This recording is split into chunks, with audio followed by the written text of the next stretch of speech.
Good afternoon and welcome to Examples of Inclusive Practice in Education. Today we speak to Liz, who is an AST in a regional school south of Hobart. The school has a student population of just over 500 children. Welcome, Liz. Today we're going to discuss the adjustments required to accommodate the needs of a young person with an acute medical condition. Liz, can you describe the medical adjustments required at school, please? Well, the main thing for this young person was she had an epilepsy type condition related to a very complex medical condition that she had. So the adjustments we had to make was making sure that we were prepared for the seizures that she might have and making sure that we had a plan in place to look after her during those seizures. Wonderful. How often is this medical action plan reviewed? With this particular child, it was as often as necessary. Her condition changed quite rapidly sometimes. So we found ourselves having to review it several times during the year.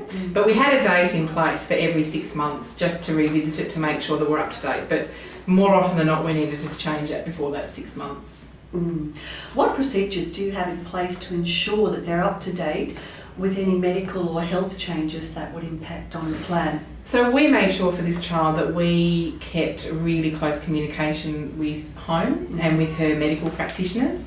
There was a homeschool diary that went, and we also just made sure that the lines of communication were open, and this child's parents were really good at coming to talk to us when things changed. And we developed a really good rapport with several experts, including Catherine Parsons from Epilepsy Australia and also the paediatric nursing team from the Royal Hobart Hospital, who helped us keep abreast of what Jane needed for school. Thank you. And does the medical action plan require staff to undertake any specialised training? Yes. It did. The first thing that we needed to do in the first instance was make sure that everyone did their epilepsy awareness training, and we accessed that through Catherine Parsons. And then we needed to also have specific training about this child's particular needs and the particular seizures she had and what we needed to do in relation to those.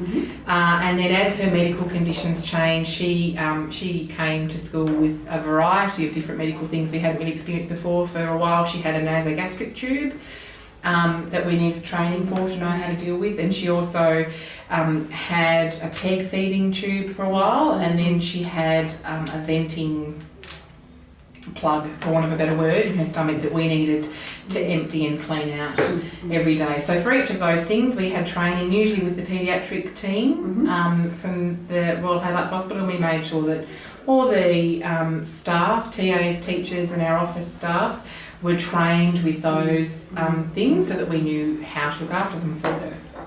How is the medical action plan shared across the school? It's a large staff and lots of children, but how is it shared, Liz? We did that primarily through staff meetings and through email. And we also made sure that the action plan was displayed really clearly through, and we also had special training sessions just for all the staff. Yeah. Can you please share what were the processes and programs that the school had implemented to support this student?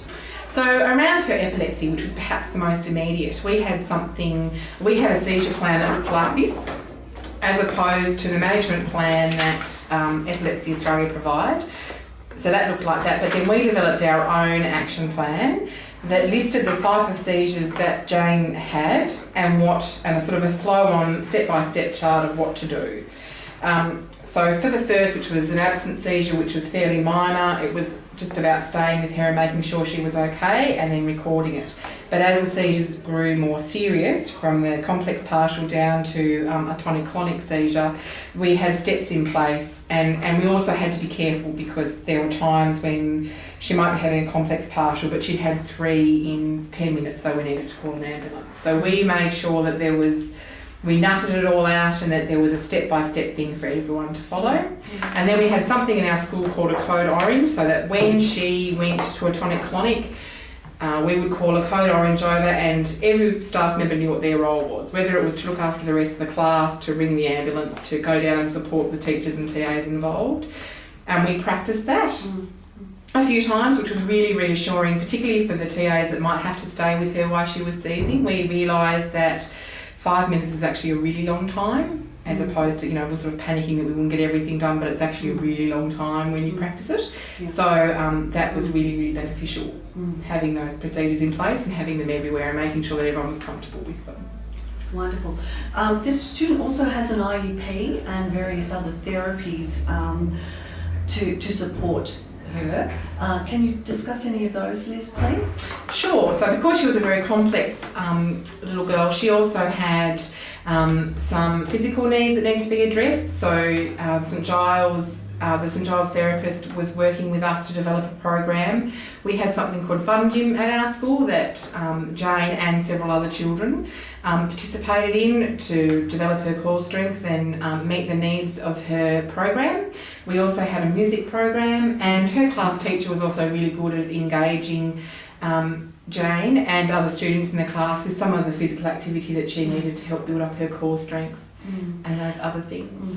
Specialist staff also were trained, the music teacher, the PE teacher, the support teacher, everyone owned the plan. Yes, as this? And it was certainly a whole school approach to providing the best educational outcome for this child, and it was something that everyone owned. And the really wonderful thing was that so many other students participated as well, because of course it didn't just, some of those things just didn't benefit Jane, they benefited other students, and she didn't feel singled out or excluded because she was doing these wonderful things with her friends. Can you explain what happened around the communication between home and school? So there was a homeschool diary that was really just a ticker box thing that explained, that gave space for mum or dad to tell us the things that she had been experiencing at home, so we knew what to expect, but also so we could talk to her about the things that were happening at home, the fun things they did last night or on the weekend, and likewise we could report what sort of day she'd had, how she was feeling, what had happened with the medical things that day, if they were only minor, anything that was full on, we obviously rang and told her about, and also the things that she learned that day, so they could reinforce that learning at home.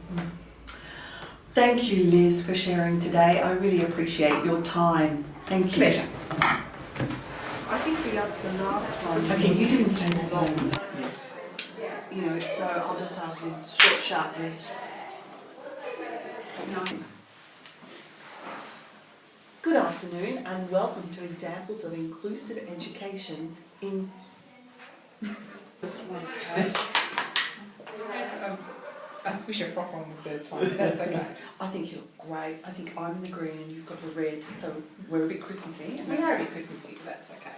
Yeah, well, whenever you want to start, Alright, Helen, just try to... Right, whenever you want to go, Helen. 1, 2.